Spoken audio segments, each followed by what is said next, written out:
Hello students, class 12th के maths के 10th chapter में आपका स्वागत है जिसका नाम है वेक्टर अलजेब्रा। आज की वीडियो में हम लोग वेक्टर अलजेब्रा का एनसीईआरटी का पहला एक्सरसाइज सॉल्व करेंगे। तो बिना किसी देरी के चलिए शुरू करते हैं।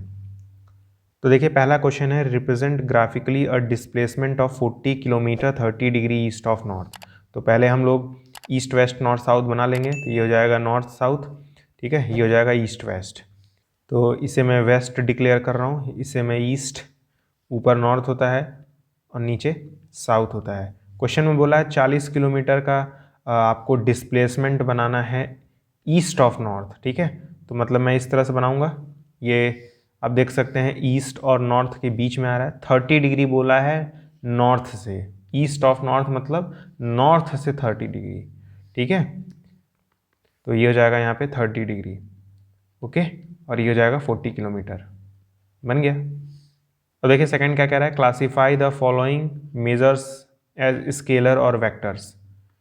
तो 10 kg बोला है, 10 kg मास होता है, मास है तो स्केलर होगा, है ना। तो यहाँ पे मैं स्केलर लिख दे रहा हूँ।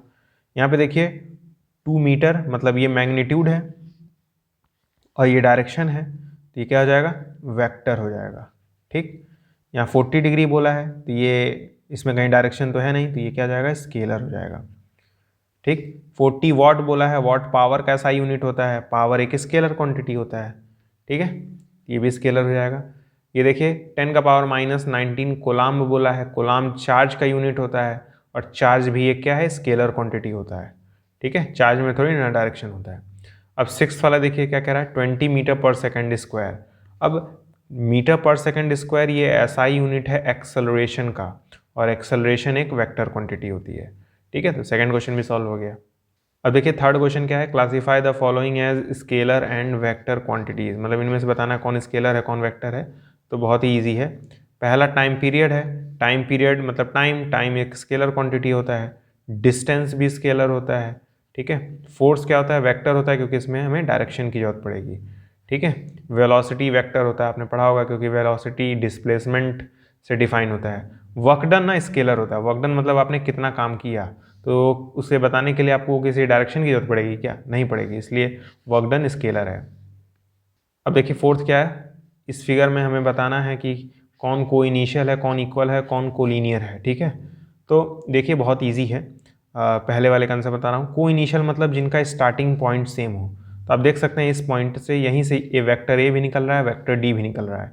तो को इनिशियल में ए और डी हो जाएगा हमारा आंसर, ठीक है। तो पहले वाले का आंसर होगा ए वेक्टर एंड डी वेक्टर, ठीक। अब देखिए दूसरे में बोल रहा है हमें बताना है कौन कौन से इक्वल हैं।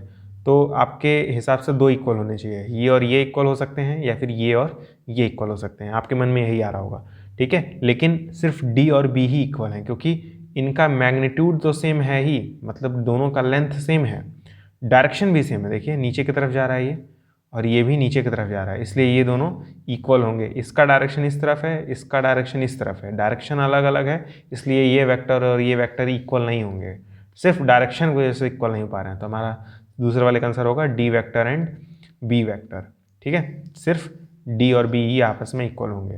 अब थर्ड वाले में बोला है collinear but not equal. Collinear मतलब एक ही लाइन पे हो या तो पैरेलल हो, ठीक है। तो कोई भी ऐसा इनमें वेक्टर नहीं है जो एक ही लाइन पे है, तो कोलीनियर मतलब हम क्या समझेंगे कि पैरेलल होना चाहिए। तो पैरेलल में भी दो केस है, या तो ये भी पैरेलल है और ये भी पैरेलल है, ठीक है। लेकिन बोला है कोलीनियर होने चाहिए, इक्वल नहीं होने चाहिए। तो कोलीनियर मतलब पैरेलल हो गया, तो ये दोनों पैरेलल हैं लेकिन इक्वल हैं, तो ये आंसर नहीं होगा हमारा, ठीक है। ये दोनों पैरेलल हैं, भले ये हालांकि दोनों ही उल्टी दिशा में है लेकिन इक्वल तो नहीं ना है। देखिए ये इस डायरेक्शन में है और ये इस डायरेक्शन में है, तो पैरेलल तो है ही क्योंकि आपस में कभी मिलेंगे नहीं, है ना। लेकिन इक्वल नहीं है, ऑब्वियस सी बात इक्वल नहीं है क्योंकि डायरेक्शन अलग है। तो ये कंडीशन को सेटिस्फाई कर रहे हैं, तो तीसरे वाले का आंसर क्या हो जाएगा, ए वेक्टर एंड सी वेक्टर। अब देखिए फिफ्थ क्या है, ट्रू फॉल्स बताना है। तो बोल रहा है ए वेक्टर और माइनस ए वेक्टर कोलीनियर होते हैं क्या।